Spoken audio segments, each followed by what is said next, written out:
बाबू परम पूज्य महाराज श्री मंचस्थ हो रहे हैं और हम आप सभी आचार्य परंपरा के अनुरूप अपने से शिष्य का स्वागत करें, सम्मान करें। आइए एक छोटा सा भाव परमात्मा को निवेदित करें। तुम कहाँ छुपे भगवान तेरी,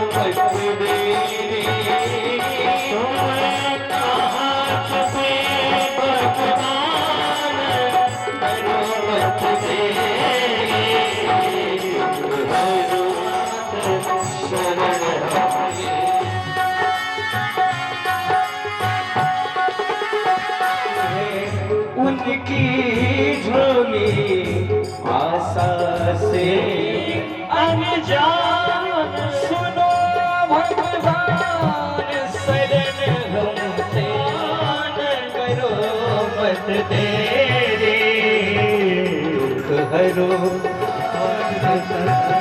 हम तेरे, दुख हरो द्वारिकानाथ शरण हम तेरे, हम तेरे शरण हम तेरे।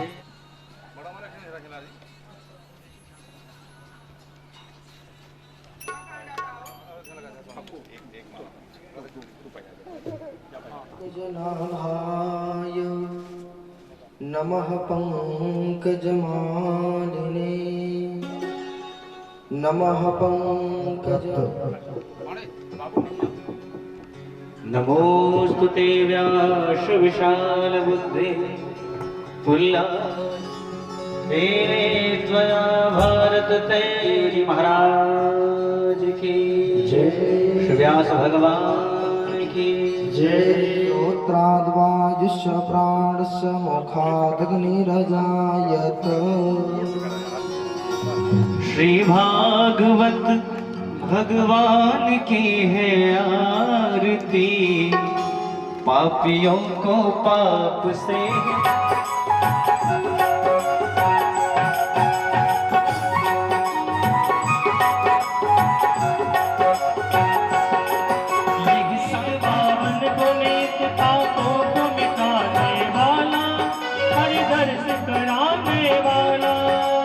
सुख करनी ये दुख हरनी, ये सुख करनी ये दुख हरनी, भगवान की है आरती, पापियों को पाप से तारती।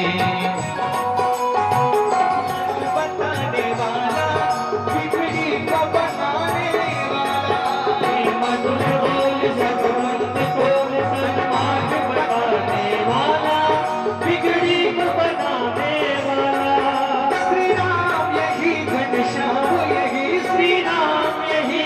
श्याम यही प्रभु की महिमा की आरती, पापियों को पाप से तारती, भागवत भगवान की है आरती, पापियों को पाप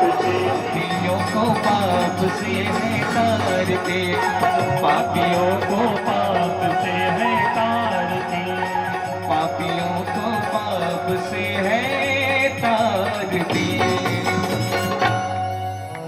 मया दत्तो गृहाण परमेश्वर, मंत्रपुष्पांजलिं समर्पयामि पुराणकेशोर जय गोपी चित बोल हरि हरि हरि बोल, केशव माधव गोविंद बोल, गोविंद बोल हरि हरि हरि हरि बोल हरि माधव गोविंद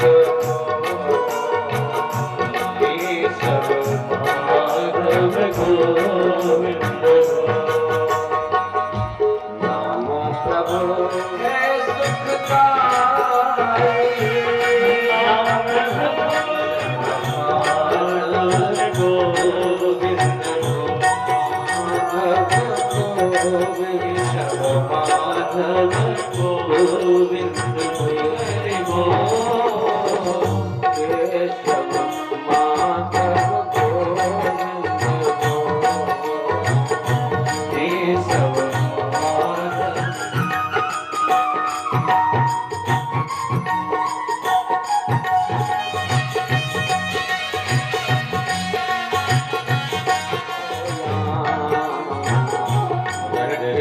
मन तू आछोया रटले मन तू आछोया रटले मन तू आछोया राम नाम में लगे न दाम राम नाम में लगे न दाम जन्म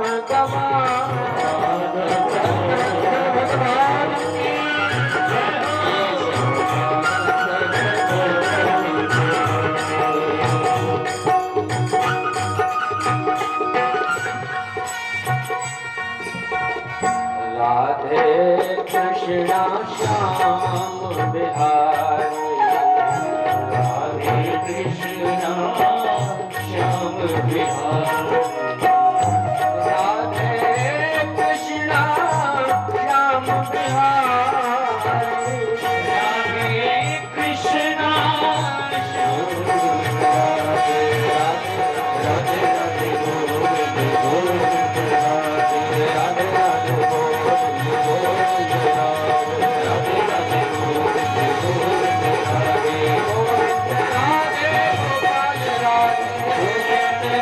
गोविंद राधे गोपाल राधे गोविंद राधे राधे गोपाल राधे गोविंद राधे राधे गोपाल राधे गोपाल राधे गोपाल राधे गोविंद राधे गोविंद राधे गोपाल राधे गोपाल राधे गोविंद राधे गोविंद राधे राधे गोविंद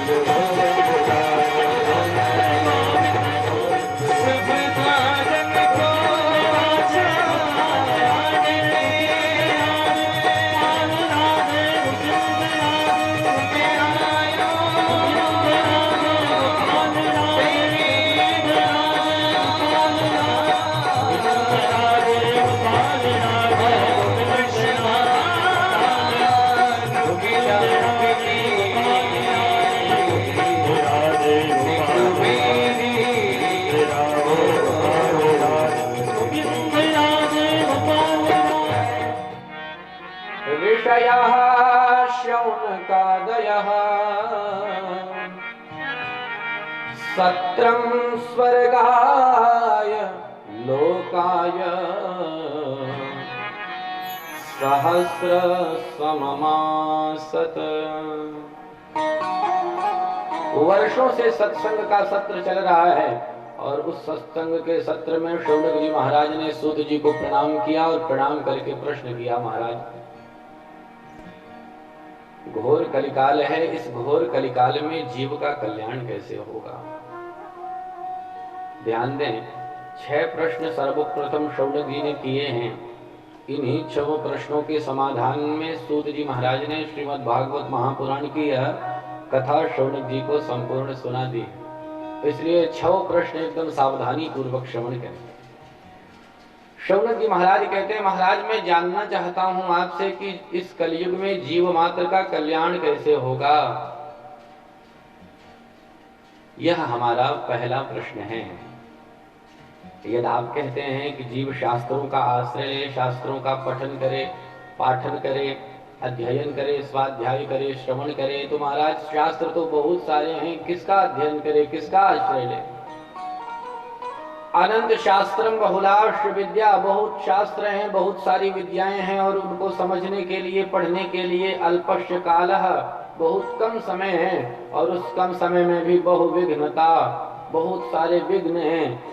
इसलिए महाराज मैं आपसे जानना चाहता हूं कि समस्त शास्त्रों का सार क्या है, वो आप कृपा करके मुझे बतलाइए। यह मेरा दूसरा प्रश्न है।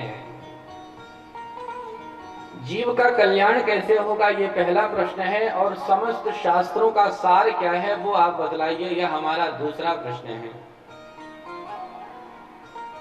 महाराज, हम आपसे यह भी जानना चाहते हैं कि जीव के जीवन का लक्ष्य क्या है, मनुष्य शरीर हमें प्राप्त क्यों हुआ है, वो आप हमें कृपा करके बतलाइए। ये तो कोई कहे कि भोजन करने के लिए, शयन करने के लिए, भोग करने के लिए, धन आदि इकट्ठा करने के लिए मनुष्य देह प्राप्त हुआ है, तो ये सारे कार्य तो भोजन, भोग, शयन आदि कार्य तो यह सारा पशु भी करते हैं। यदि मनुष्य शरीर प्राप्त करने के बाद भी हम बस भोजन किए, शयन किए, भोग किए, भोजन किए, शयन किए, तो मनुष्य में और पशु में अंतर क्या रह गया? इसका तात्पर्य है कि मनुष्य देह कुछ विशेष है, भाई पशु से कुछ विशेष तो है ही, तो वो विशेषता है क्या महाराज? वो जीव के जीवन का लक्ष्य क्या है वो आप कृपा करके बतलाइए। यह हमारा तीसरा प्रश्न है। भगवान अवतार क्यों लेते हैं, भगवान के अवतार का मुख्य प्रयोजन क्या है, वो आप हमें कृपा करके बतलाइए। यह हमारा चौथा प्रश्न है।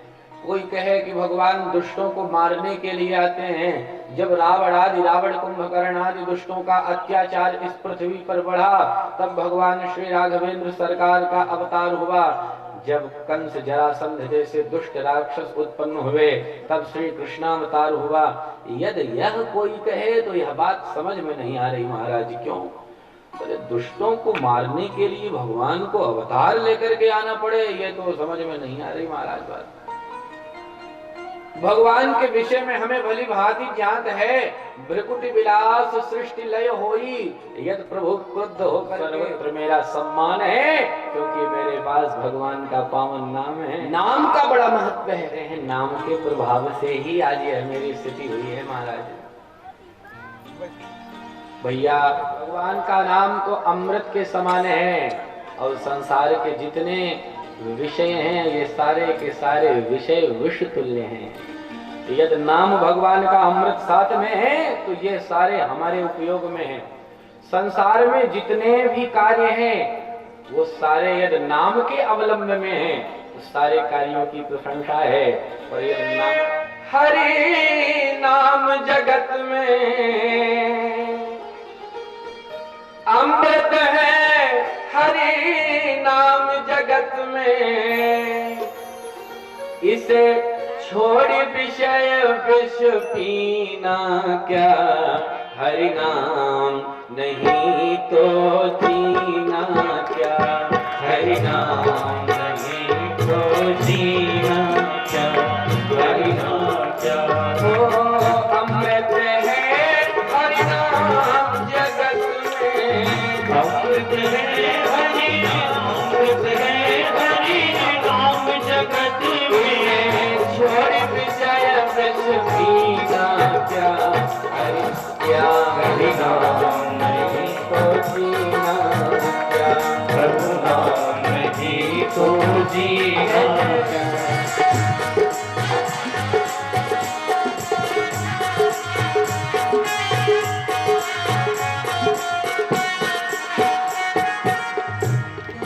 संत ने गाया,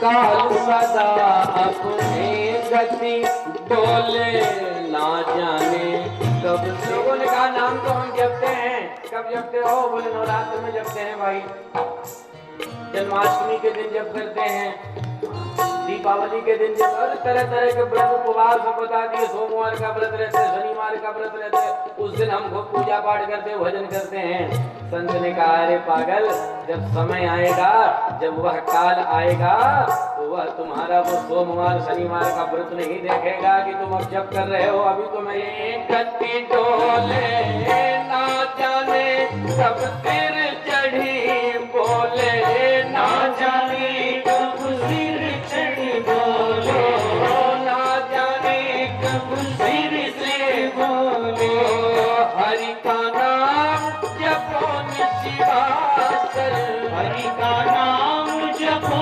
निशिवासर, हरि का नाम जपो निशिवासर, हरि का नाम जपो निशिवासर। अरे इसमें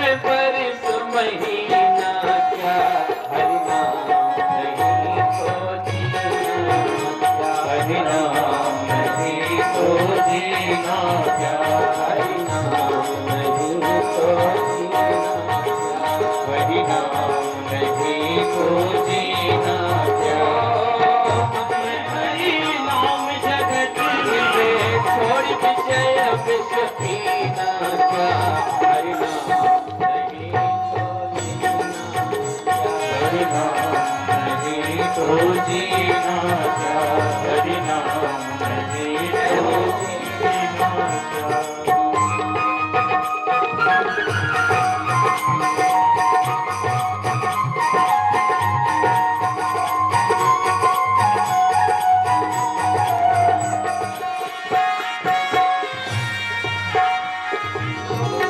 तीरथ है हरि नाम तुम्हारा, फिर क्यों फिरता मारा, जो साधन किसी काम में।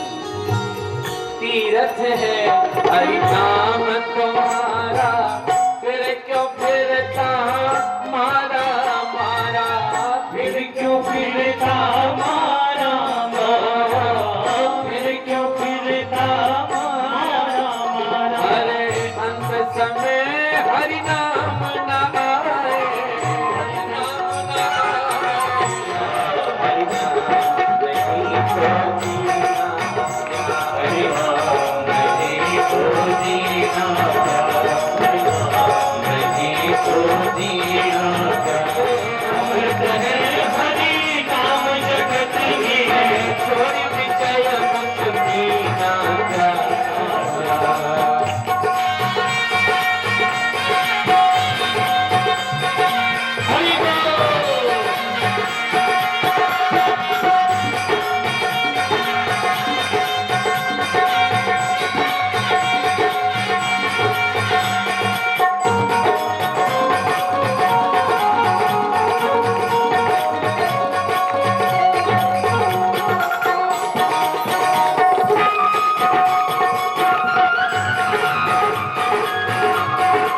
भूषण से सब अंग सजावे, रसना पे हरि नाम न आवे, रसना पे हरि नाम न आवे, रसना पे।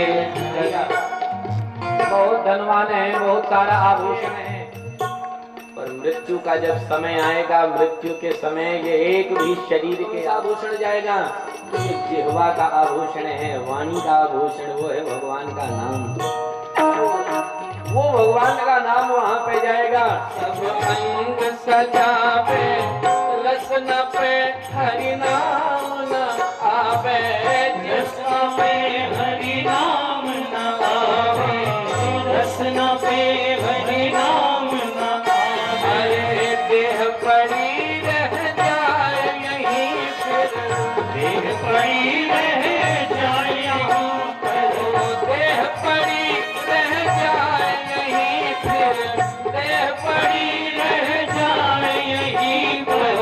कुंडल और नगीना क्या, हरि नाम नहीं तो जीना, हरि नाम नहीं तो जीना, हरि नाम नहीं तो जीना क्या, हरि नाम नहीं तो जीना।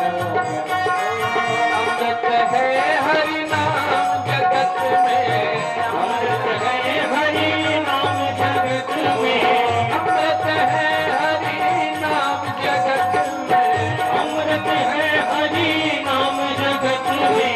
छोड़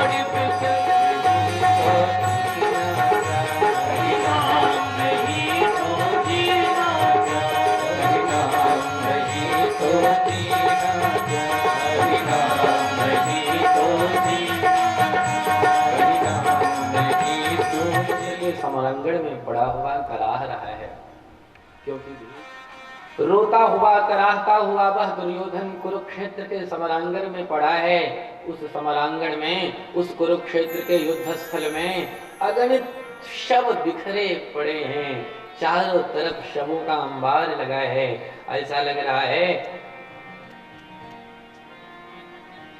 जैसे यह कुरुक्षेत्र का समरांगण सदैव के लिए ऐसे ही था। कहीं किसी का हाथ पड़ा है, कहीं किसी का पैर पड़ा है, कहीं किसी का सिर पड़ा है। न जाने कितने वीर गति को वहां पर प्राप्त हो चुके हैं। किसी वीर का संपूर्ण शरीर तो वहां दिखाई ही नहीं पड़ रहा है। यदा मृधे कौरव सृंजयानां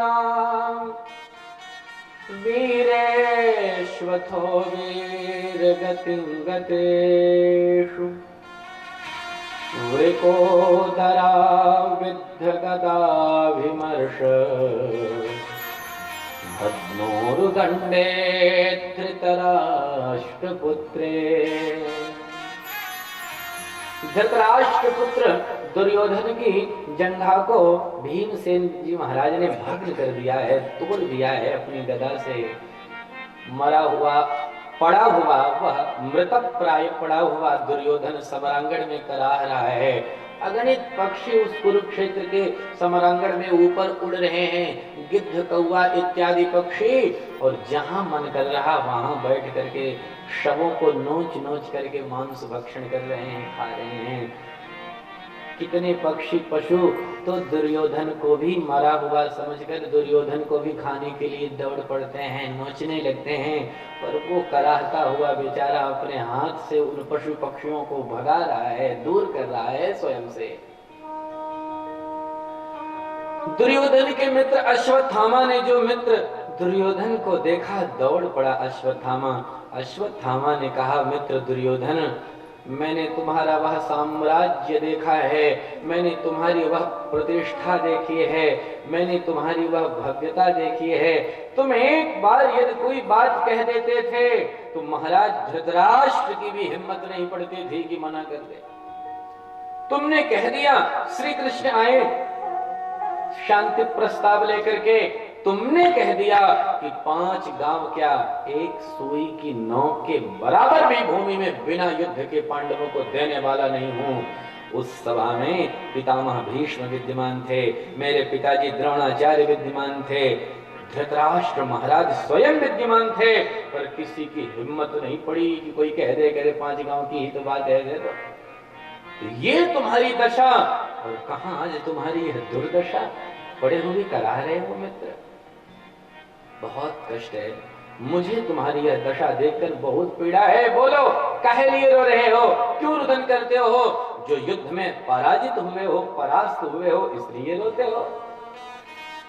दुर्योधन ने कहा, मित्र अश्वत्थामा एक बात ध्यान ले, मैं क्षत्रिय हूं, मेरा धर्म है युद्ध करना। युद्ध में यदा कदा पराजय भी हाथ लगती है, मुझे जय पराजय से तनिक भी कोई दुख नहीं है। मैं हारा हूं, मैं परास्त हूं, मुझे इससे तनिक भी दुख नहीं है, इससे पीड़ा नहीं है। फिर क्या बात है, क्यों पीड़ित हो, क्यों दुखी हो, काहे लिए रोते हो? दुर्योधन ने कहा, क्या बताऊं मित्र, सत्य तो यह है भैया कि इस समरांगण में, इस युद्ध में देखो तो सही, शत्रु हमारा जो है वो 5 भाई और हम 100 भाई, और हमारे जो शत्रु हैं वो 5 के 5 जीवित पड़े हैं, घूम रहे हैं, और हम 100 भाई हैं, सबों के सब यहाँ पर बिखरे पड़े हैं, सब के सब मारे गए हैं। दुख है तो बस इन्हीं बातों का दुख है, इन्हीं बातों की पीड़ा है। अरे मित्र, यह कैसा एक तरफा युद्ध होगा? हम 100 भाई, सबों के सब मारे गए, जितने थे सबके सब मार दिए गए, और वो 5 भाई और 5 के 5 जीवित हैं। बताओ, अरे एक तो कम से कम मर ही जाना था, एक भी नहीं मार पाए हम। यह तो एक तरफा युद्ध है, उस युद्ध के इस परिणाम से मुझे दुख है।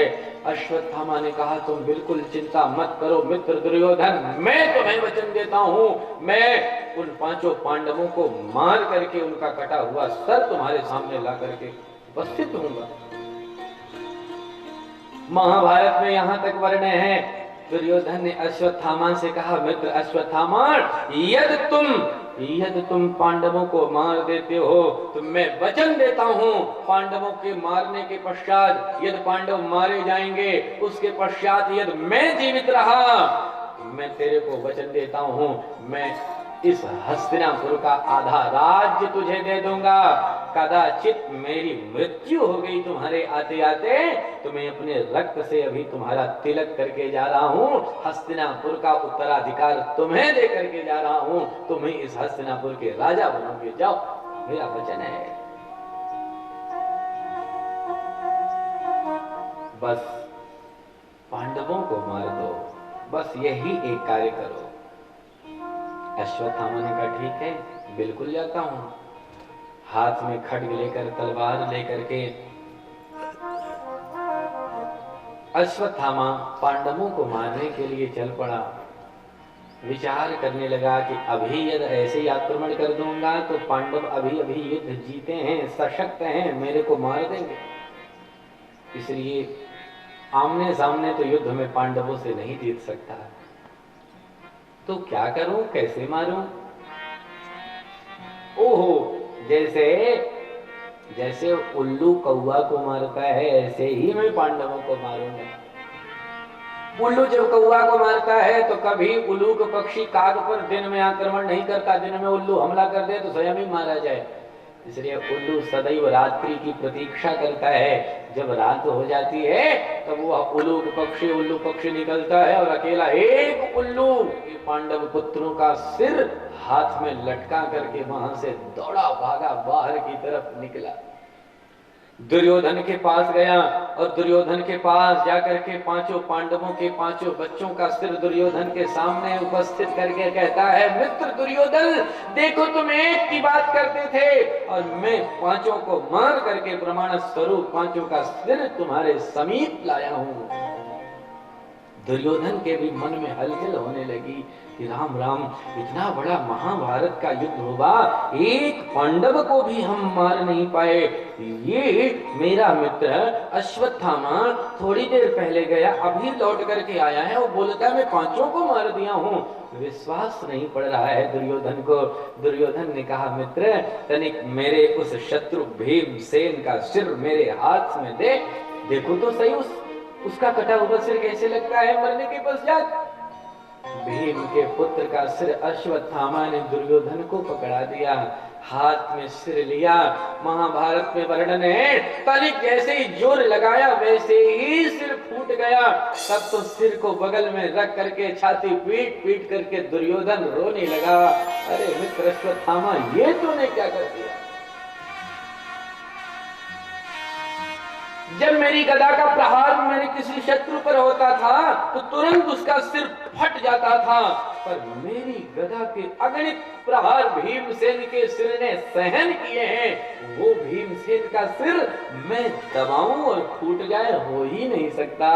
ये तो भीम का सिर नहीं है मित्र, यह तो भीम के पुत्र का सिर है।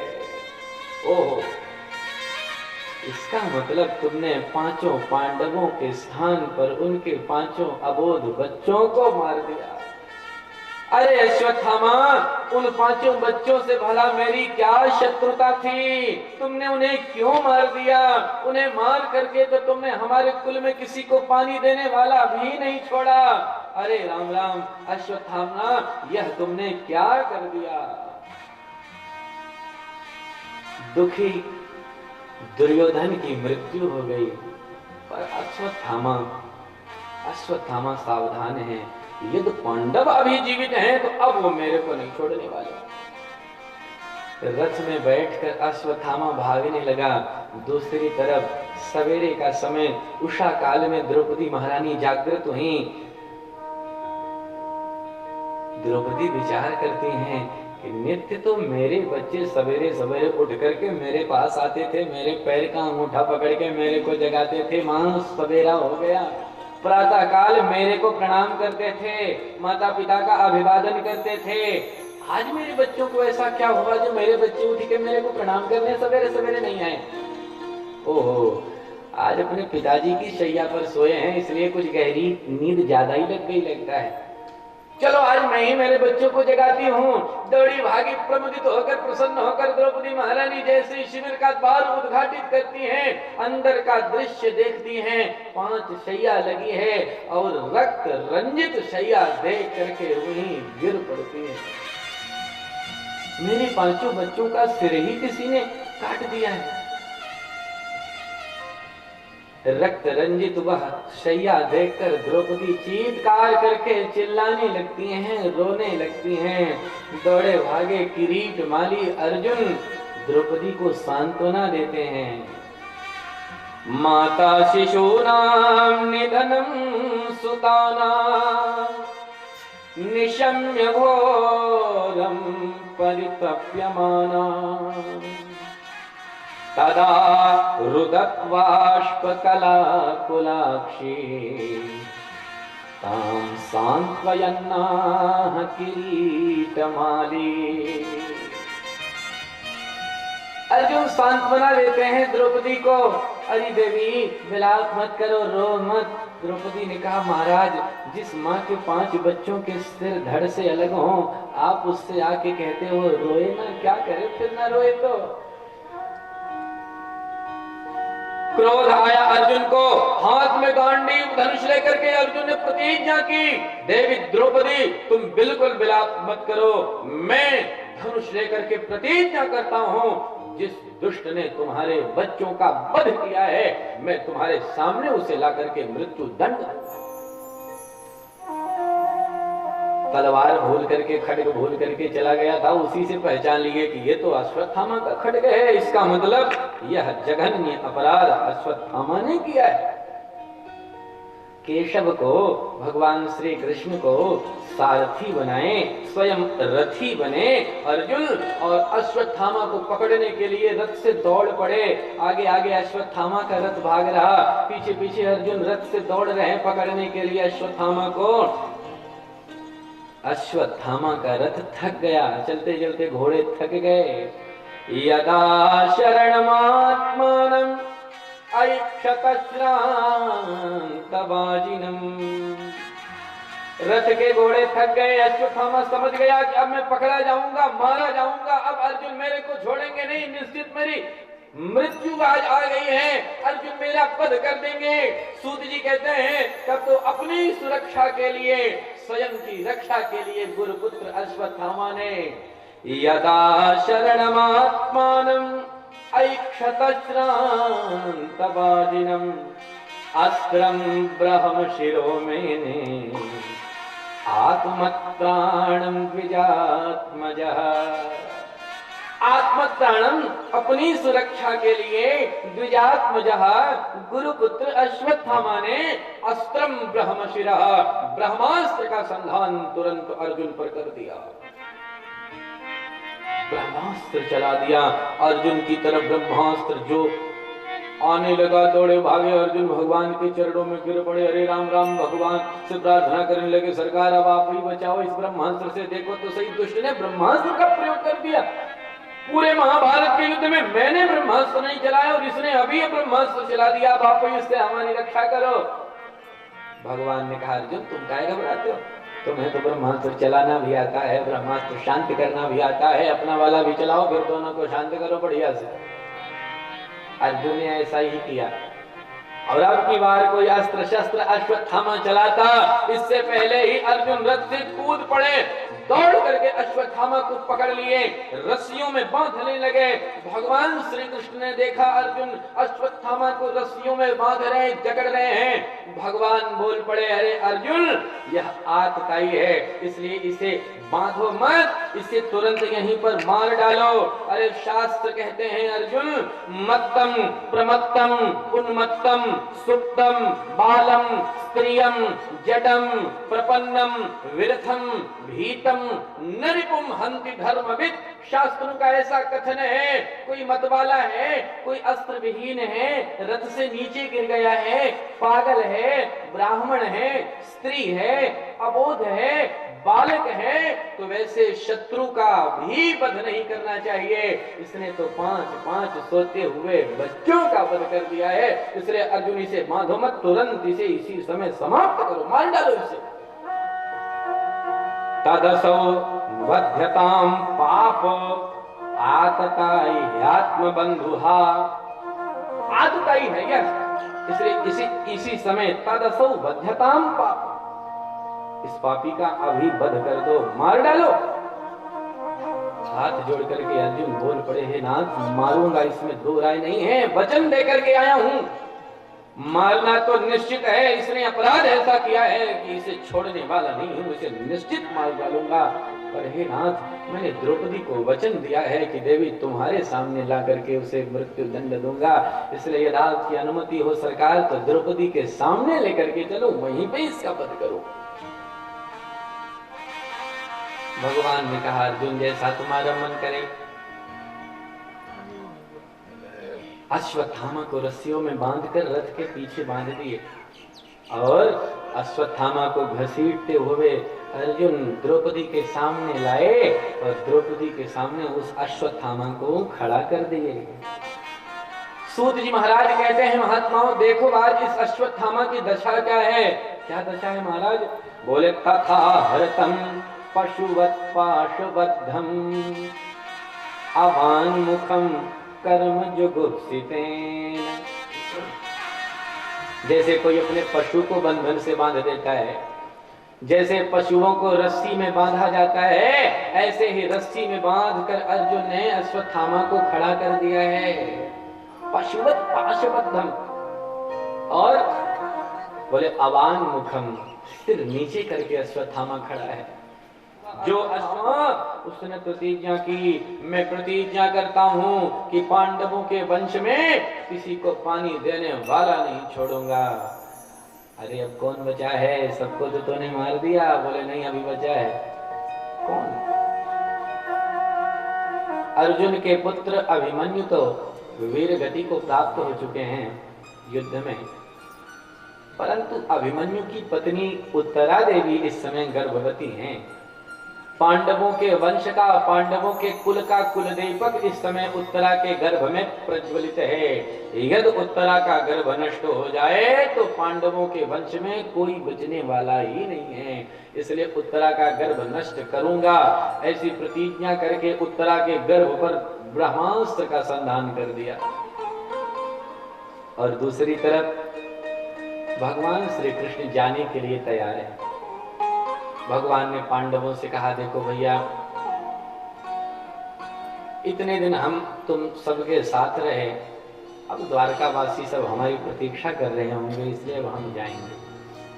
पांडवों ने भी कहा ठीक है सरकार, कोई बात नहीं, कभी न कभी तो आप जाएंगे ही। ठीक है, यदि आपका जाने का मन है तो आप जाइए, कोई बात नहीं। भगवान रथ पर बैठने के लिए दाहिने हाथ से रथ की ध्वजा पकड़े हैं, दाहिना पैर भी रथ की सीढ़ी पर, रथ के सोपान पर स्थापित किए हैं।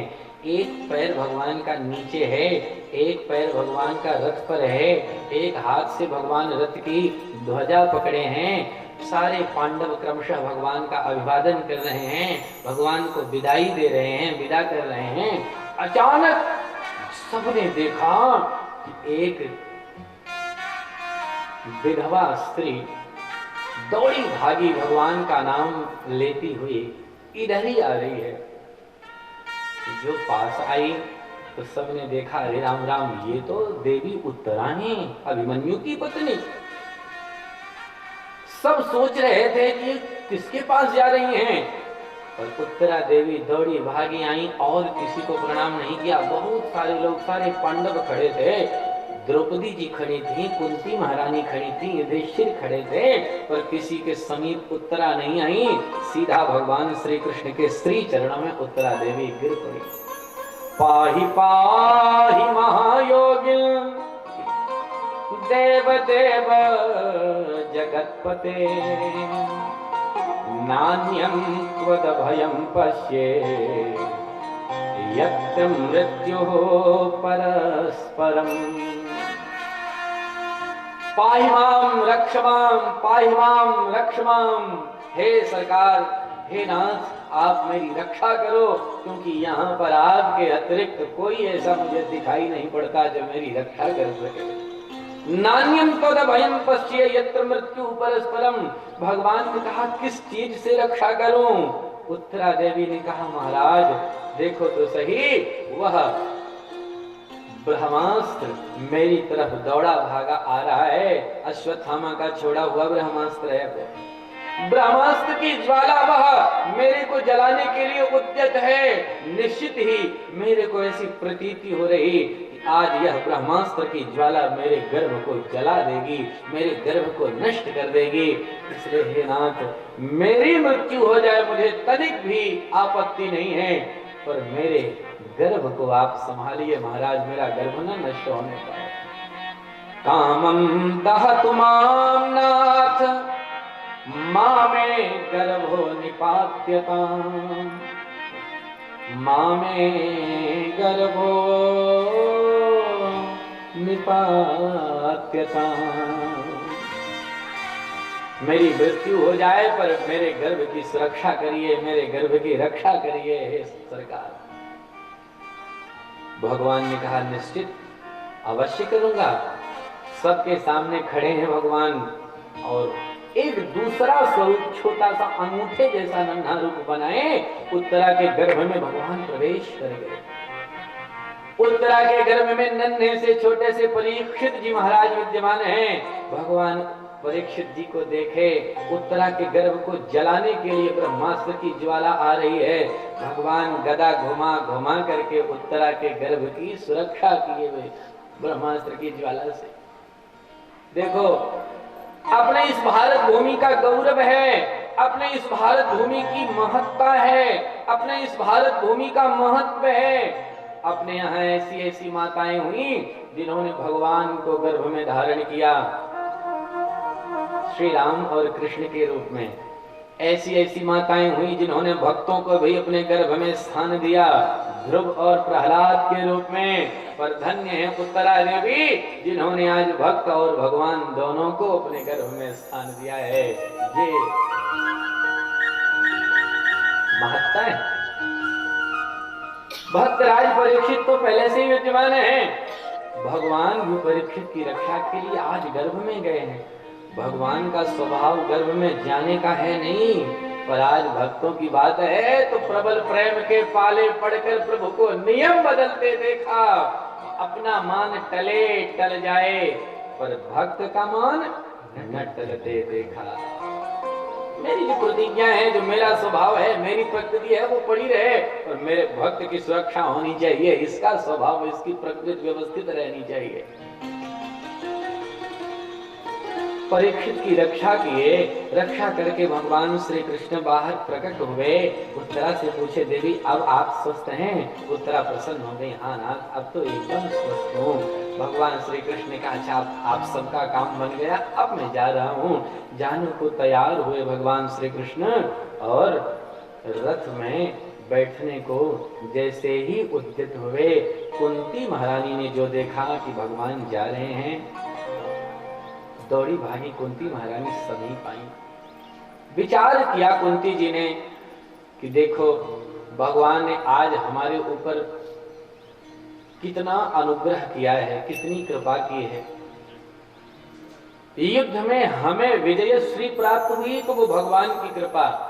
आज हमारी कुल वधू के गर्भ की सुरक्षा की भगवान ने, तो ये भी भगवान की कृपा है। भगवान ने बड़ी कृपा की है और आज भगवान जा रहे हैं हमें छोड़ करके। कम से कम कुछ कृतज्ञता तो हमें भी भगवान की व्यक्त करनी चाहिए। भगवान तो इतना सब हमारे लिए किए और हम कुछ नहीं कर रहे भगवान के लिए, तो क्या करूं? कोई वस्तु समर्पित कर नहीं सकती, क्या ऐसा है जो भगवान के पास नहीं है? इसलिए कुंती महारानी को कुछ समझ में नहीं आया, सो दौड़ी भागी आती है, भगवान की स्तुति गाने लगती। कुंती महारानी ने दिव्य भगवान की 26 श्लोकों में स्तुति गाई है। भगवान को प्रणाम करके कुंती कहती हैं नमस्ते पुरुषं पाद्यम ईश्वरं प्रकृतेः परम अलक्ष्यं सर्वभूतानां अंतर्बहिरवस्थितम्। दौड़ी भागी कुंती आई, भगवान को प्रणाम करती हैं। जो कुंती जी ने भगवान को प्रणाम किया, भगवान पीछे खड़े हो गए। कुंती जी को उठाकर भगवान बोले अरे बुआ ये उल्टी गंगा काहे को बहा रही हो? तुम मेरी बुआ हो, तुम मुझे काहे प्रणाम कर रही हो? अरे प्रणाम तो मुझे आपके चरणों में करना चाहिए, मैं आपका भतीजा हूँ, आप मेरे को क्यों प्रणाम कर रही हैं? कुंती कहती है हे नाथ, जब जब मेरे जीवन में ऐसी परिस्थिति आई, मेरे मन में यह भाव आया कि आप भगवान हो, आप मेरे सरकार हो, मेरे परमात्मा हो। जब जब जीवन में ऐसी स्थिति आई तब तब आप प्रेम से मेरे पास आकर के मेरे से बोल देते हो बुआ जी प्रणाम। तो जहाँ बुआ जी आप बोले तहाँ तुरंत आपकी सारी भगवत्ता बोल जाती हो। मेरे को लगता है मेरे भैया वसुदेव जी का ही तो बेटा है, मैं बिना मतलब के इसे भगवान माने नहीं हूँ। सारी भगवत्ता आपकी भूल जाती हूँ। इसलिए हे नाथ आज आप शांत रहिए, क्योंकि आज जो मेरा यह प्रणाम है, मेरा यह प्रणाम मेरे भतीजा को नहीं है, फिर किसे है? कुंती कहती हैं नमस्ये पुरुषं त्वाद्यम ईश्वरम प्रकृते परम। जो प्रकृति से सर्वथा परे हैं, ऐसे परम पुरुष जो परमात्मा है,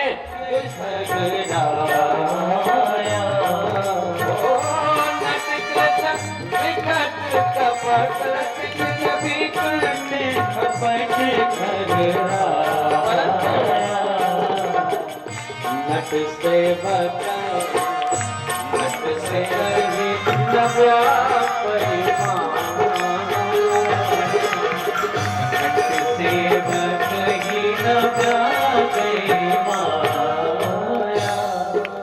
नटकृत विकट कपट।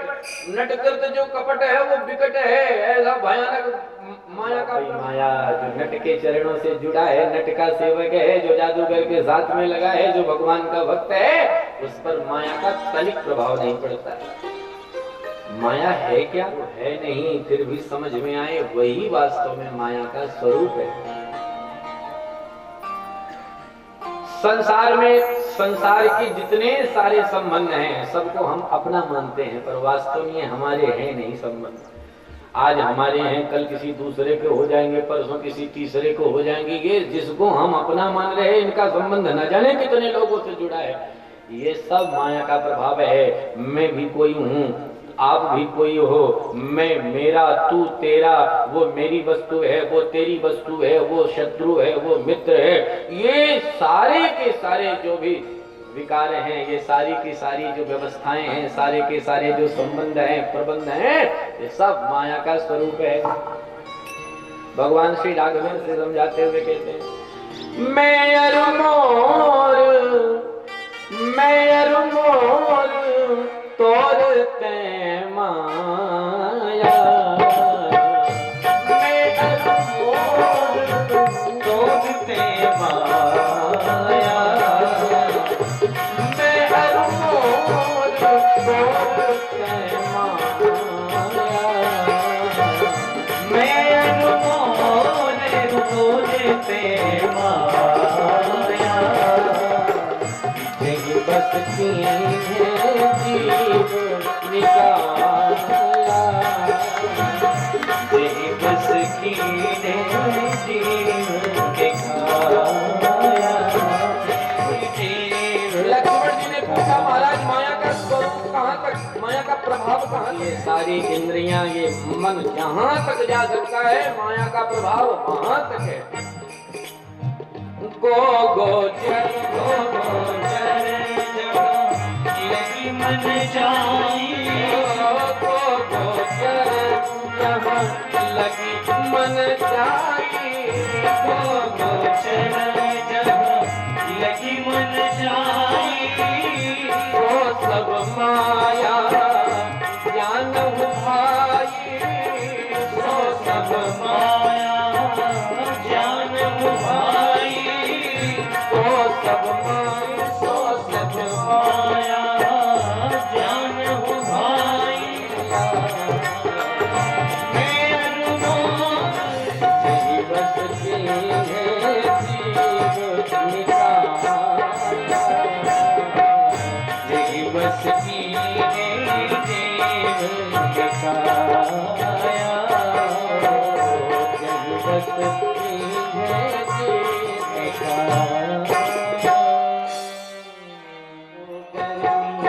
सब जग को नहीं डराए, हरी माया जादूगरनी, सब जग को नहीं नचाए, हरी माया जादूगरनी, सब जग को नहीं नचाए, हरी माया जादूगरनी, हरी माया जादूगरनी, प्रभु माया जादूगरनी, माया जादूगरनी, माया जादूगरनी, सब जग को नहीं नचाए, हरी माया जादूगरनी, सब जग को नहीं नचाए।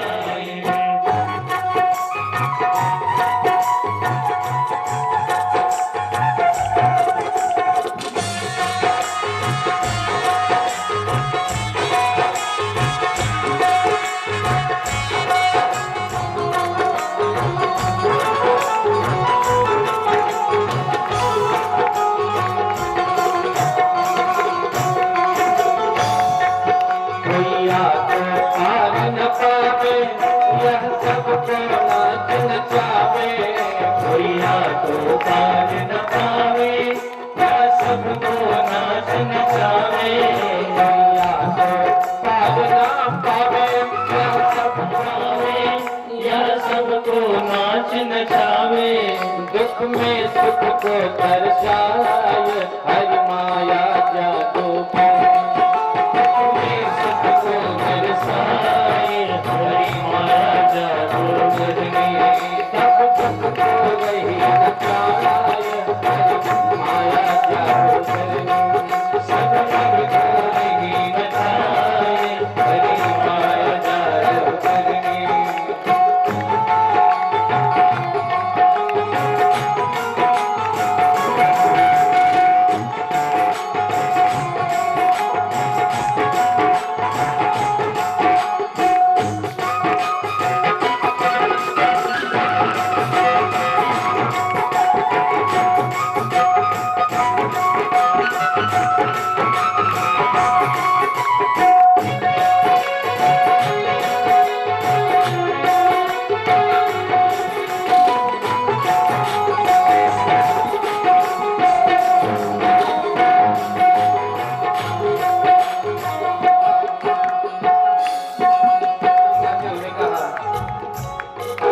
जाके बस में चला चलना से, जाके बस में चला चलना से, कोई कृपा पाप जन बाँचे, जग में चला चलना से, कोई कृपा पाप जन बाँचे, यही सद्गुरु ले बचाए, हरि माया जादू यही सद्गुरु ले बचाए, हरि माया जादू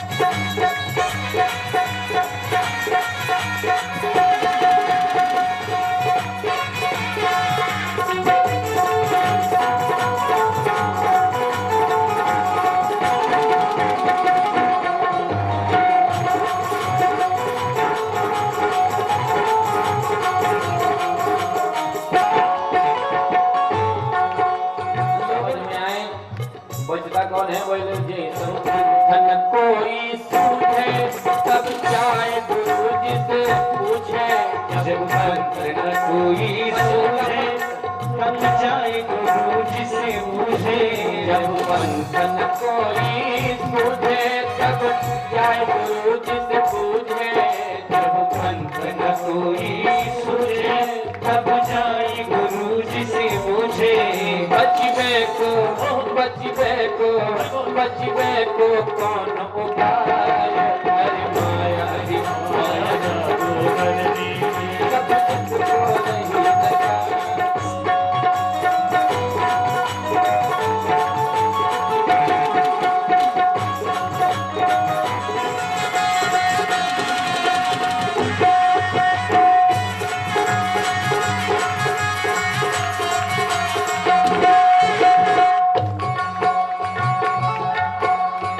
माया से बचने का एकमात्र उपाय गुरुदेव की कृपा से प्राप्त होता है। इसलिए जो नाम नित बोले सुयाति निर्भय डोले, जो नाम नित बोले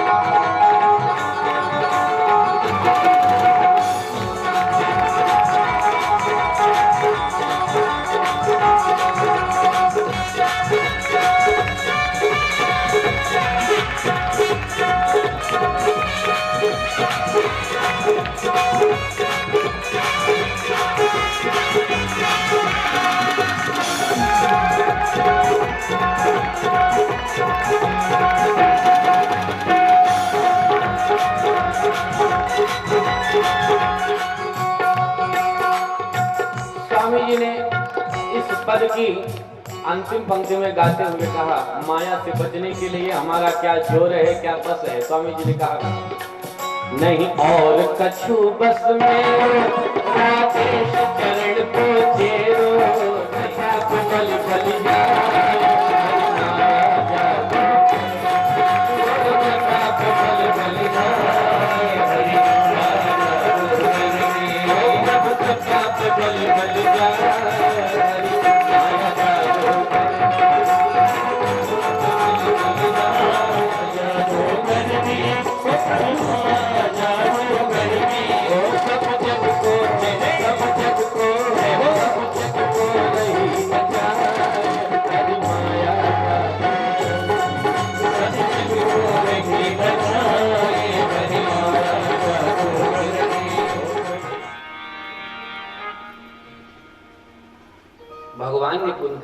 हुआ?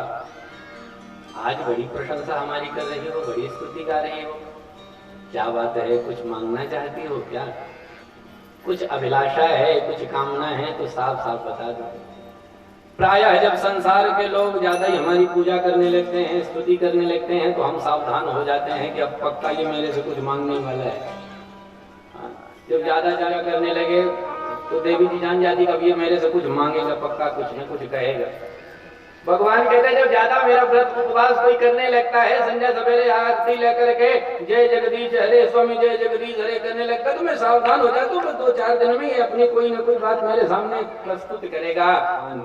बुआ जो मांगोगी वो आपकी इच्छा पूर्ण कर दूंगा।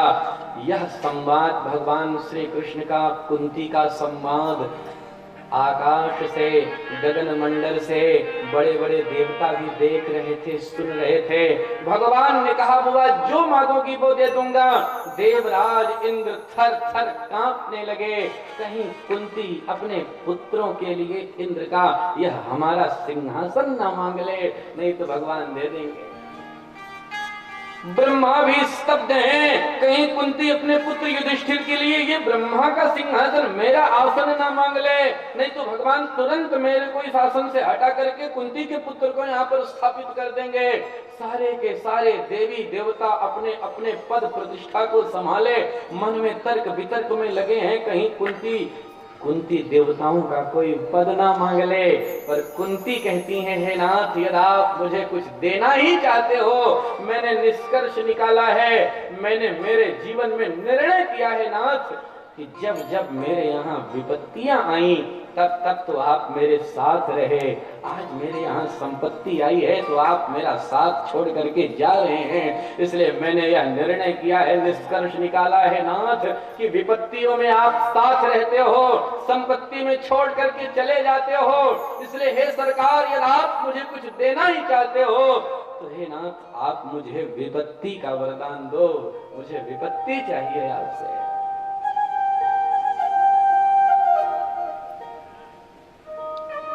विपदः सन्तु नः शश्वत् तत्र तत्र जगद्गुरो।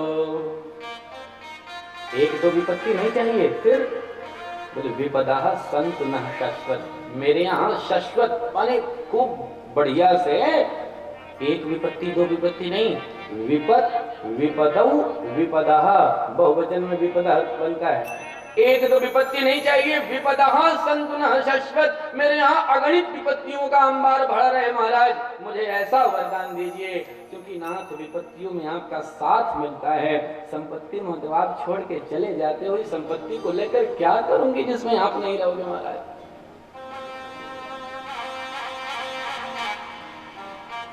इसलिए आप मुझे विपत्ति दे दो। भगवान कहते हैं बुआ बहुत दुनिया देखी, बहुत भक्तों को देखा, पर आज तक ऐसा कोई भक्त मेरे को मिला नहीं जो मेरे से विपत्ति का वरदान मांग ले।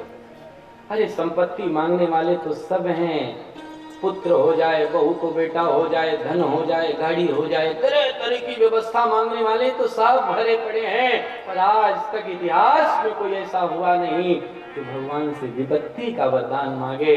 भगवान कहते बुआ तुझे जैसी भक्त तो आज तक मैंने देखा ही नहीं, पर तूने जो वरदान मांगा है वो मैं पूर्ण नहीं कर सकता, मेरे खजाना में विपत्ति है ही नहीं, तो तुमको कहां से ला करके दो। भाई जिसके पास जो वस्तु होगी वही तो देगा। भगवान जो आनंद सिंधु सुख राशि हैं, आनंद के समुद्र हैं, आनंदार्णव हैं, तो कहां से विपत्ति लेकर के आए। भगवान कहते मेरे यहाँ विपत्ति है ही नहीं, तो तुमको कहां से ला करके दूंगा आप। हाँ एक काम कर सकता हूँ क्या, मैं जा रहा था द्वारका पर, अब जाऊंगा नहीं, मैं तुम्हारे ही साथ रहूंगा। भैया संतों का ऐसा मत है कि विपत्ति वास्तव में वही विपत्ति है जिसमें भगवान का स्मरण न हो। भगवान का स्मरण हृदयांधकारम, भीष्म कहते यही 3 मार्ग है, 3 विधाएं हैं, 3 उपाय हैं भगवान को जानने के। जान पाए कोई बात नहीं, तुम भले ही नहीं जान पाए पर मैं जानता हूँ सरकार, मैं आपको जानता हूँ। आप मेरे सामने आकर के खड़े हो जाओ। मुस्कुराते हुए भीष्म पितामह ने भगवान को देखा, देख कर के कहा सरकार जाते जाते बस एक इच्छा पूर्ण कर दो। भगवान ने कहा क्या इच्छा? आज आप सामने आकर के खड़े हुए हो, इसलिए हे नाथ अब जब तक मैं मेरे इस शरीर को न छोड़ दूं तब तक आप भी मेरे सामने खड़े होकर मेरी प्रतीक्षा कर दो। कलेवरम हीनोमि, जब तक मैं इस शरीर को छोड़ता हूँ तावत भवान प्रतीक्षताम, तब तक आप यही खड़े होकर मेरी प्रतीक्षा करो। भगवान बड़े चक्कर में पड़े, मुस्कुराते हुए पितामह के सामने आए थे, पर जो ये बात रख दी तब तो भगवान चिंतित हो गए कि राम राम ये कैसी बात है भाई। भीष्म को इच्छा में देंगे, अभी इनका मन नहीं बनेगा तो अगले युग में जाएंगे, अगले युग में भी नहीं मन बनेगा तो उसके बाद जाएंगे, और तब तक मैं इनके सामने खड़ा होकर के इनकी प्रतीक्षा करूं। ये तो गजब की ड्यूटी लगाई भैया, गजब का काम मेरे को दे दिया। भगवान तनिक छिवान का बिगड़ा हुआ मुखमंडल देखा, लटका हुआ मुखमंडल देखा तो टोंक दिया पितामह भीष्म ने, हे सरकार ये लटका हुआ मुखमंडल आपका देखने के लिए नहीं, आप ध्यान चतुर्भुजा। अरे मुस्कुराते रहो सरकार, प्रसन्न होकर, आपकी मुस्कान में तो जादू है। आप मेरे सामने खड़े होकर मुस्काना बंद कर देंगे, मुस्कुराना बंद कर देंगे तो मेरा क्या लाभ होगा। हे नाथ बस आपकी मुस्कुराती हुई छटा का स्मरण करके विलंब मत करो, जो जो पूछना हो, जो जो तुम्हारी शंका हो। धर्मान भगवत धर्मान समासव्यास योगता। भीष्म के पास भी समय कम था, इसलिए कतिपय धर्मों को समास विधि से बताए, कतिपय धर्मों को व्यास विधि से विस्तार करके बतलाए, समझाए। पितामह के सारे प्रश्नों का समुचित समाधान किए और समय बीता। माघ का महीना आया, एकादशी की, शुक्ल पक्ष की एकादशी की पावन तिथि आई। दिव्य 11 श्लोकों में पुष्पिताग्रा छंद में पितामह भीष्म ने भगवान श्रीमन नारायण का स्तवन किया। इति मतिरुपकल्पिता विदृषिण भगवती सात्वत पुंगवे विभूमि स्वसुखमुपगते क्वचिद् विहर्तुं प्रकृतिमुपेयुषि यद्भव प्रवाह। बहुत बढ़िया स्तवन किया भीष्म ने, पर आज समय नहीं है, समय अभाव है, फिर कभी समय मिलेगा तो भीष्म स्तुति का विस्तृत अपने सब आनंद प्राप्त करेंगे। अंत में पितामह भीष्म की 4 चीजें भगवान श्रीमन नारायण के श्री चरणों में विलीन हुई। भीष्म पितामह की इति, पितामह भीष्म की मति, पितामह भीष्म की रति और भीष्म पितामह की गति। 4 चीजें भगवान के श्री चरणों में विलीन हुई। सूत जी महाराज कहते हैं सर्वे बभूस्ते तूष्णीं वयांस्तीव दिनात्यये। पितामह भीष्म का भगवत धाम में प्रवेश हुआ। सारे के सारे उस समय जितने लोग वहां पर खड़े थे सब के सब शांत हो गए। पितामह भीष्म के उस भक्त धारणा की सबने बड़ी प्रशंसा करी। भैया जीवन में यही आवश्यक है, हमारे आपके जीवन में भी यही आवश्यक है। जीवन भर चाहे जो करो, पर मरते समय भगवान का मुस्कुराता हुआ मुखमंडल हमारी आंखों के सामने खड़ा रहे, वही जीवन की सार्थकता है। आज जगत गुरु भगवान शंकराचार्य प्रश्नोत्तर मणिमाला में कहते हैं, प्रश्नोत्तरी में कहते हैं कि देखो जन्मना उसका सार्थक है जिसे दोबारा जन्मना ना पड़े, और मरना उसका सार्थक है जिसे दोबारा मरना ना पड़े।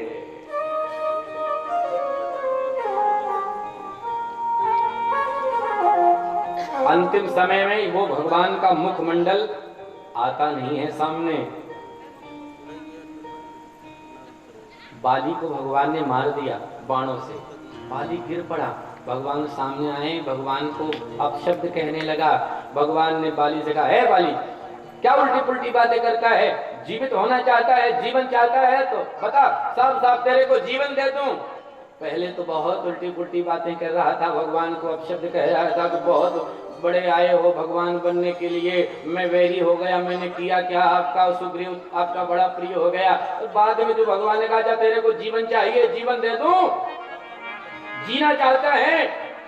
तब बाली हाथ जोड़ करके कहता, नाथ क्या बात करते हैं आप। हे नाथ, मेरा अनुभव है, जन्म जन्मांतर बीत जाते हैं, बड़े बड़े ऋषि महात्मा साहब अगणित वर्षों तक, हजारों वर्षों तक, यहाँ तक कि कई जन्मों तक आपकी तपस्या करते हैं, पर मृत्यु के समय है नाथ, आपका यह पावन नाम जिह्वा पर नहीं आता है। मैं धन्य हूँ, मेरा अंतिम समय आया है महाराज, आपका नाम। अरे नाम को छोड़ो, साक्षात आप मेरे सामने खड़े हैं, आपकी गोदी में सिर रख करके प्राण त्याग रहा हूँ, मेरे भाग्य की प्रशंसा कौन करेगा महाराज, और आप कहते हो मैं जीवन चाहता हूँ। अरे नाना, ऐसी मृत्यु मिले नाथ तो कौन जीवन चाहेगा। इसलिए बस सरकार, बस आपके चरणों में प्रेम बना रहे, इसके अतिरिक्त कुछ नहीं चाहिए, मुझे जीवन नहीं चाहिए। जन्म जन्म मुनि जतन कराही, अंतराम मुख आवत नहीं। और मेरा भाग्य देखो, राम जी साक्षात खड़े हैं। मृत्यु की सार्थकता है, भगवान सामने खड़े हो, भगवान का नाम जिह्वा पर हो, ये मृत्यु की सार्थकता है जो भीष्म पितामह के साथ आज घटित हुई। इसलिए आइए हमारे साथ मिलकर आप सब परमात्मा से प्रार्थना करिए कि हे नाथ, जब अंतिम समय आए तो आपका सरकार दर्शन प्राप्त होता रहे। देहांत काले तुम सामने हो, भगवान से प्रार्थना करिए कि हे नाथ, मृत्यु के समय में देहांत काले तुम सामने हो, और मुरली बजाते मन को रिझाते, मुरली बजाते मन को रिझाते, मुरली बजाते मन को रिझाते, तुम सामने हो, हाथ काले मन को रिझाते, मुरली बजाते गीत गाते में तन्नाथ क्या हो, गीत गाते में तन्नाथ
इधर उत्तरा के गर्भस्थ शिशु का जन्म हुआ। संतों ने उसका नाम रखा परीक्षित। परीक्षित जी महाराज का जन्म हुआ।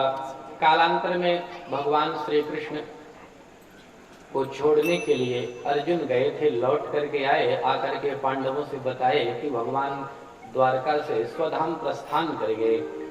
सारे के सारे पांडव भी स्वर्गारोहण करने के लिए परीक्षित को राज तिलक करके सारे पांडव उत्तर दिशा में चले गए, उत्तराखंड की यात्रा में चले गए। राजा बने, सम्राट बने महाराज परीक्षित। एक बार राजा परीक्षित राज्य की सीमाओं को देखने के लिए, राज्य का सम्यक निरीक्षण करने के लिए, राज्य भ्रमण के लिए राज्य में निकले। एक विचित्र दृश्य देखा।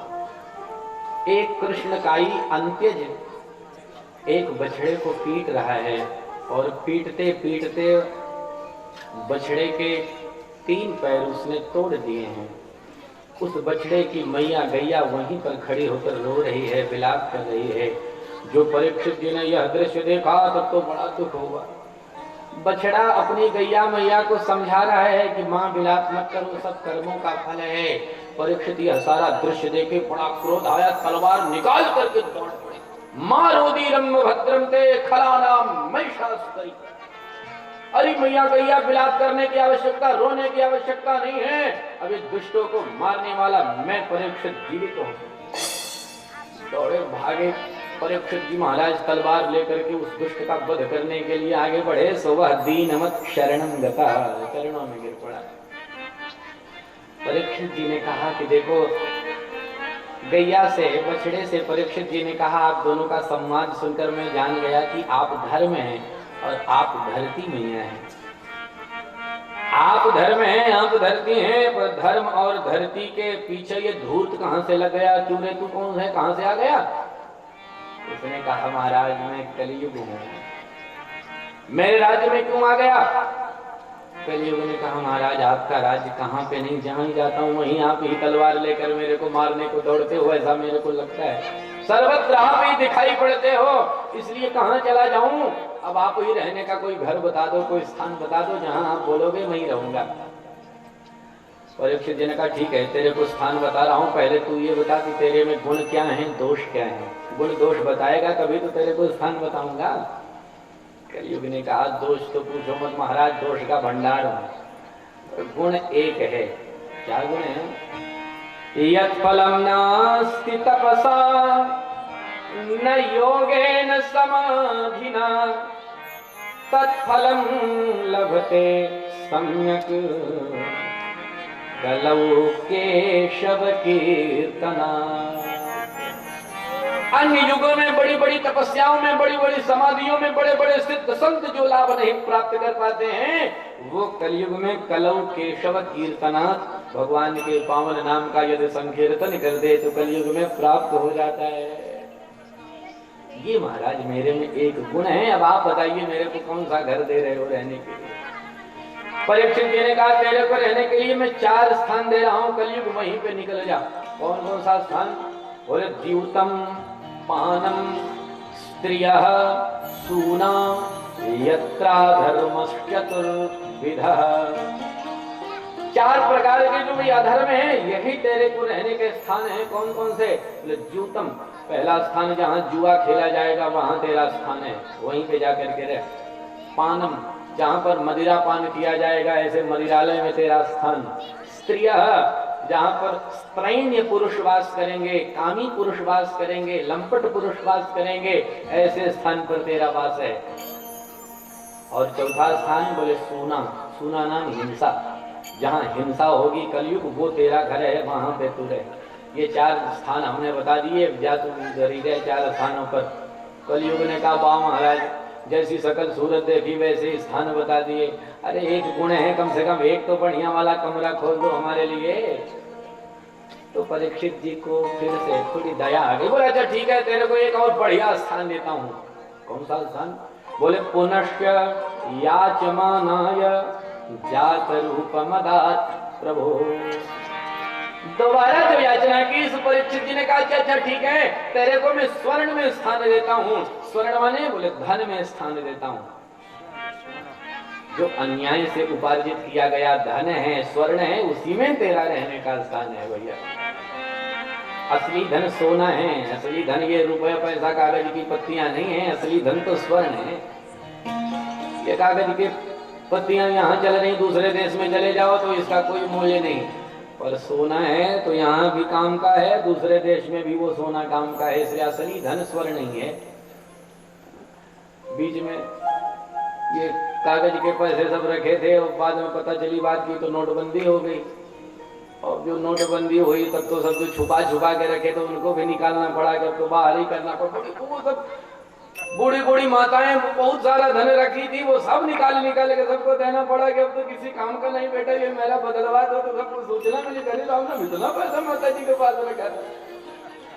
पर जो माता स्वर्ण, जो सोना रखी होंगी उनके लिए कोई खतरा नहीं, वो तब भी काम का था, आज भी काम का है, तब भी छुपा के रखी थी, आज भी छुपा के रखी है। किसी को बताने की आवश्यकता नहीं, चाहे जितनी नोटबंदी हो, पर वो स्वर्ण बंदी नहीं हो सकती। सोना कल का भी धन था, आज का भी धन है, भविष्य में भी वो धन रहेगा। कहने का तात्पर्य असली धन जो है वो स्वर्ण है। परीक्षित जी ने स्थान दिया स्वर्ण में निवास करो, अर्थात धन में निवास है। और कैसा धन? बोले जो अन्याय से उपार्जित किया गया, अन्याय उपार्जित धन है, उसी में कलयुग तुम्हारा निवास स्थान होगा। 5 स्थान दे करके कलयुग को वहां से विदा किए। परीक्षित लौट करके घर आए। एक दिन भीमसेन के कक्ष से परीक्षित जी को जरासंध का मुकुट प्राप्त हुआ। वो मुकुट अपने सिर पर लगाए, दर्पण में अपना मुखमंडल देखे, विशाल मुकुट सिर पर रखे थे, भव्य भाल दिखाई पड़ रहा था। प्रसन्न हो गए परीक्षित की, ऐसा मुकुट तो किसी राजा महाराजा के पास नहीं है। अब ये मुकुट मैं सबको दिखाऊंगा। अश्वारूढ़ होकर के राजा परीक्षित मुकुट सिर पर धारण करके निकल गए। घूमते घूमते मार्ग भटक गए, पथ भ्रष्ट हो गए, एक जंगल में प्रवेश कर गए। अब उसी मुकुट में कलयुग ने अपना निवास स्थान बनाया, कलयुग मुकुट में समा गया। परीक्षित को प्यास लगी, पिपासु परीक्षित घूमते घूमते एक महात्मा की कुटिया में पहुंचे। महाराज श्री का नाम था शमीक महामुनि। समाधि लगाए, शमीक जी बैठे थे। जो परीक्षित जी ने देखा, आवाज लगाई, महाराज जी मेरे को पानी पिलाओ, प्यास लगी है। और महाराज जी समाधि लगाए ही रह गए। परीक्षित ने कहा, अरे देखो तो सही, मृषा समाधि राहोस्मि किम नु स्यात् क्षत्रबंधु भी। मेरे को तो ये विधर्मी समझता है और मैं राजा हूँ, मुझ राजा का यह अपमान कर रहा है, मेरी याचना को ठुकरा रहा है, मेरे को पानी नहीं दे रहा। मृषा समाधि, झूठी झूठी समाधि लगा करके आंख बंद करके बैठ गया है। मेरा सम्मान न करना पड़े इसलिए यह नाटक करके बैठा है, मैं जान गया। वहीं बाहर एक मरा हुआ सांप था। परीक्षित उठाए, महाराज शमीक जी के कंठ में लपेट दिए। लपेट करके शमीक का अपमान करके वहां से चलते बने अपने राज्य महल आए। शमीक के पुत्र श्रृंगी को जब समाचार मिला कि हमारे पिताजी का किसी ने अपमान किया है, क्रोध आया श्रृंगी जी को। तुरंत हाथ में जल लिया। इत्युक्त्वा रोषितां राक्षो वयस्यान् ऋषि बालकः कौशिक्याप उपस्पृश्य वाग्वज्रम विससर्ज। कौशिकी नदी का हाथ में जल लिया। जल लेकर के श्रृंगी जी ने शाप दिया, इति लंघित मर्यादम तक्षका सप्तमे हनि दंक्ष्यति स्म कुलांगारम नोदितो में ततद्रुहम। मैं शमीक पुत्र श्रृंगी हाथ में कौशिकी नदी का जल लेकर के शाप देता हूँ, जिस कुलांगार राजा ने मेरे पिताजी का अपमान किया है, आज से 7वें दिन उसे तक्षक नाग काटेगा और उसकी मृत्यु हो जाएगी। परीक्षित को शाप दे करके श्रृंगी लौट करके आए शमीक जी के पास। जब शमीक को समाचार मिला, एक अपने शिष्य के द्वारा परीक्षित को संदेशा भिजवाए। परीक्षित को जब पता लगा कि मेरे को तो 7वें दिन मरने का शाप लगा है, महाराज परीक्षित को बड़ा दुख हुआ, बेचारे रोने लगे। इसलिए नहीं रो रहे हैं कि 7वें दिन मर जाएंगे, मुकुट उतार करके नीचे रख दिए हैं, इसलिए परीक्षित के सिर से कलयुग का साया दूर हुआ है। अब परीक्षित की बुद्धि शुद्धि हुई है, तो परीक्षित यह सोचकर रो रहे हैं कि राम राम, मेरे पूर्वजों ने संत महात्माओं का कितना सम्मान किया और मैं मेरे पूर्वजों की कीर्ति पताका में कलंक लगाने वाला परीक्षित न जाने कहां से उत्पन्न हो गया। मैंने आज संतों का अपमान कर दिया, बताओ। अरे राम राम, मेरी मृत्यु तो तुरंत हो जानी चाहिए थी, 7वें दिन मरने का शाप लगा है। अब 7 दिन तक इस देह को कैसे मैं ढोऊंगा, नहीं समझ पा रहा हूं। मैंने ऐसा नीच कार्य किया है कि मेरी मृत्यु तुरंत हो जानी चाहिए थी। अहो मया नीच मनार्यवत कृतम, मेरे द्वारा ये कितना नीच कार्य हो गया। परंतु अब शाप लगा है 7वें दिन मृत्यु होगी। जीवन को था, जीवन में जो किया सो किया, पर मृत्यु के बाद अब अधोगति ना होने पाए, प्रेतत्व की प्राप्ति ना होने पाए, इसलिए इसका सदुपयोग करूंगा। अपने पुत्र जन्मेजय को राजा बनाकर सम्राट परीक्षित गंगा तट पर उपस्थित हुए। भगवती भागीरथी के तट पर भूपति परीक्षित महाराज विद्यमान हैं। बड़े बड़े ऋषि महात्माओं को समाचार मिला, सब बड़े बड़े साधु महात्मा आए। परीक्षित जी महाराज के सामने सब के सब विद्यमान हुए। देखते ही देखते गंगा जी का तट महात्माओं से भर गया।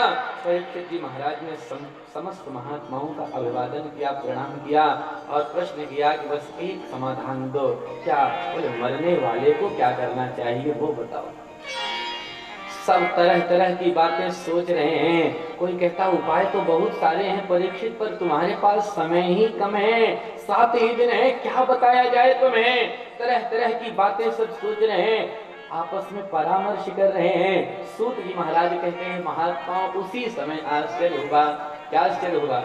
बोले तत्राभवत् भगवान व्यासपुत्रः यदृच्छया धामटमानो नपेक्षः अलक्षलिंगो निजलाभतुष्टः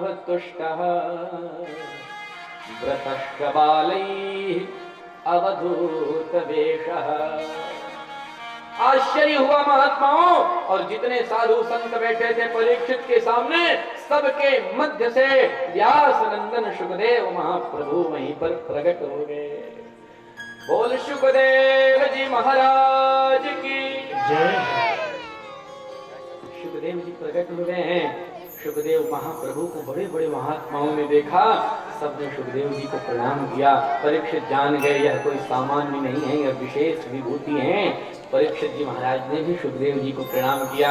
एक ऊंचे सिंहासन पर परीक्षित जी ने सुखदेव जी को आसीन किया, पूजा की सुखदेव जी की।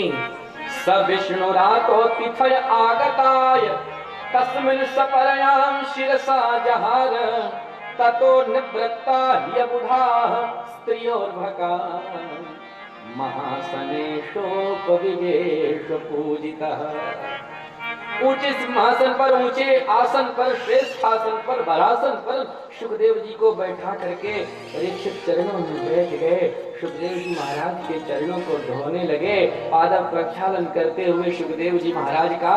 परीक्षित कहते हैं महाराज मैं यही नहीं समझ पा रहा हूँ कि मुझे शाप मिला है या वरदान मिला है। अरे आप जैसे सिद्ध संतों का यदि गृहस्थी स्मरण कर ले, नाम ना ले पाए स्मरण मात्र कर ले, किसी गृहस्थी को आप जैसे संत का स्मरण हो जाए तो स्मरण मात्र से वह गृहस्थी तर जाता है, शुद्ध हो जाता है, उसका कल्याण हो जाता है। और मेरा भाग्य देखो महाराज, अरे स्मरण तो छोड़ो, अरे नाम भी छोड़ो, अरे मैं आपका दर्शन कर रहा हूँ, अरे दर्शन भी छोड़ो, मैं आपकी पूजा कर रहा हूँ, पूजा में भी मैं आपके चरणों को प्रक्षालित कर रहा हूँ। मेरे तो भाग्य आज महाराज उदित हो गए। येषां संस्मरणात् पुंसां सद्यः शुद्ध्यन्ति वै गृहाः किं पुनः दर्शनः स्पर्शः। बस आपको प्रणाम करके बस ये एक प्रश्न है, क्या बस एक बात है महाराज। परीक्षित कहते हैं बस एक बात जानना चाहता हूँ, असिद्धिं योगिनां परमं गुरुं म्रियमाणस्य सर्वथा। सर्वथा जो म्रियमाण है, सर्वथा माने बोले हर प्रकार से, प्रकारार्थ हाल प्रत्यय का प्रयोग, हर प्रकार से प्रत्यय का प्रयोग, जो हर प्रकार से पूरी तरह से मृत्यु की तरफ अभी वर्तमान में दौड़ा जा रहा, भागा जा रहा है, ऐसे मरण धर्मा जीव का कल्याण क्या है महाराज, वो क्या करे जिससे उसका कल्याण हो जाए, वो आप कृपा करके बतलाओ, यही मैं आपसे जानना चाहता हूँ महाराज। फिर मेरे 6 प्रश्न हैं, उनका भी समाधान करो, पूछ लो पहले सब। अच्छा तो सुनो, यत् श्रोतव्यमथो जप्यम यत् कर्तव्यम नृभे प्रभो स्मर्तव्यम भजनीयम। बोले बाहर परीक्षित, और सुखदेव जी बड़े प्रसन्न हुए, बड़ा सुंदर समाधान किया। और क्या समाधान सुखदेव जी महाराज ने किया वो अब कल की कथा सत्र में आप सब श्रवण करेंगे। आज समय पूर्ण हो गया। देखो यह समाधान हम सबको सुनना नितांत आवश्यक है, क्योंकि अकेले परीक्षित नहीं मरने वाले हैं, हम सब मरने वाले हैं। जितने हैं सबके सब जाएंगे। जिनकी भुजा में 10 शीश समाने का प्रमाण यही तुलसी, जो फरा सा झरा, जो बरा सो भुताना। तो जाएंगे सब, आया है सो जाएगा, राजा रंग फकीर। तो क्या कल्याण का उपाय है वो सुनना समझना नितांत आवश्यक है। शेष चर्चा महाराष्ट्र में बहुत सारी बातें हमारे कल्याणार्थ कही गई हैं, और संतों ने भगवान की उन सारी बातों को अपनी भजन की पंक्तियों में समायोजित करके बड़ी सुंदर सुंदर रचनाएं की हैं। इसलिए आइए, एक हीरा दिया मैंने मानव जन्म, तुमको हीरा दिया, और तू वृथा ही गवाए, तो मैं क्या करूं। तू वृथा ही गवाए, तो मैं क्या करूं। तू वृथा ही गवाए, तो मैं क्या करूं। तू वृथा ही गवाए, तो मैं क्या करूं। वेद शास्त्रों में सब बता ही दिया, वेद शास्त्रों ने सब कुछ बता ही दिया। वेद शास्त्रों ने सब कुछ बता ही दिया। क्या करूं अब समझ में न आए, तुमको हीरा दिया मैंने मानव जन्म, तुमको हीरा दिया। तो गवाए, तो मैं क्या करूं।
अपने तू पाने लगा, पलकर क्या करूं। सारी गवाए, तुम्हें क्या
होगा हरण, तेरे सब पाप तापों का होगा हरण करो। मुक्ति शाश्वत न पाए तुमको हीरा दिया, मैंने मानव जन्म तुमको हीरा दिया। भाई गवाए तुम्हें क्या करूं, भाई गवाए तुम्हें क्या करूं, गवाए तुम्हें क्या करूं। शादी अपनी न पाए तुम्हें क्या करूं, शादी बुरी न पाए तुम्हें क्या करूं। मुक्ति शाश्वत न पाए तुम्हें क्या करूं, मुक्ति शाश्वत न पाए तुम्हें क्या करूं। भाई गवाए तुम्हें क्या करूं, भाई गवाए तुम्हें क्या करूं, भाई गवाए तुम्हें क्या करूं। बोल भगवान की जय। आज ये बड़ा सर्वगण को स्वस्थाये आत्मा शांरे तो अस्मा सुधत्त। भागवत भगवान की है आरती,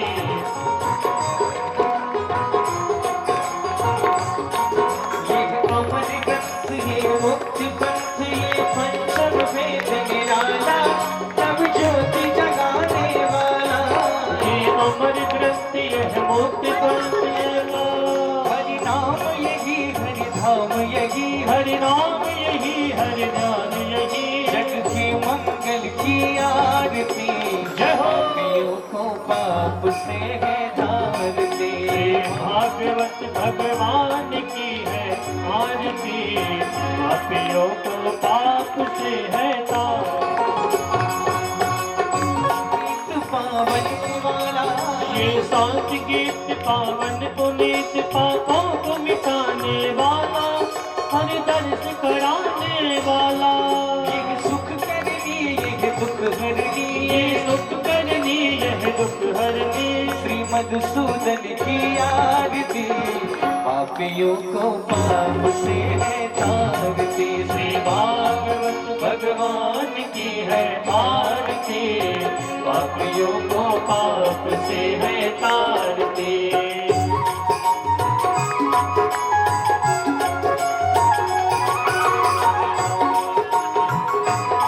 मधुर बोल सदपंथ खोल सन्मार्ग बताने वाला, बिगड़ी को बनाने वाला। ये मधुर यही घनश्याम यही खुशी बने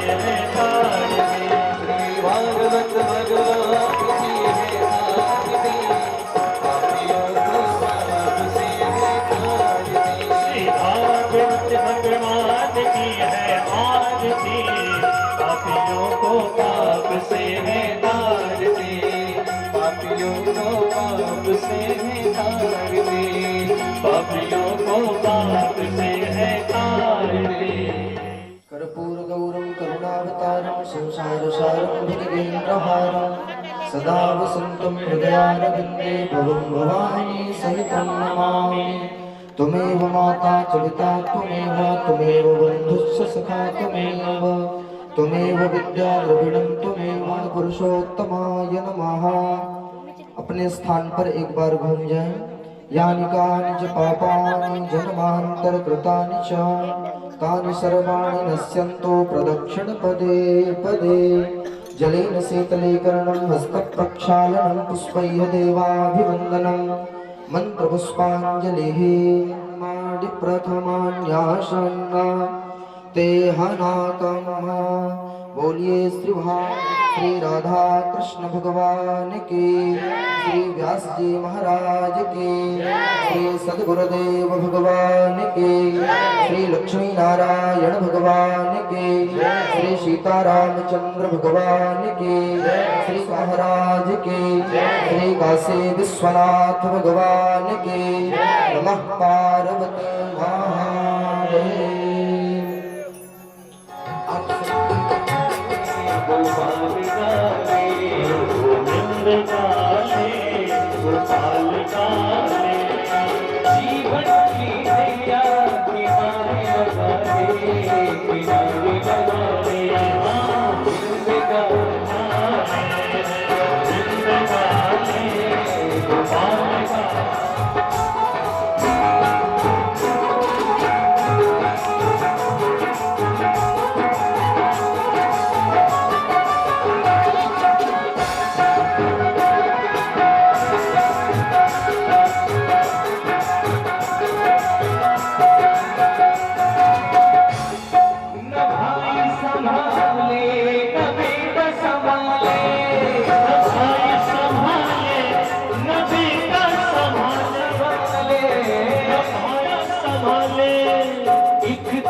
इसमें भीगी कुछ यम की हवा में, यम की हवा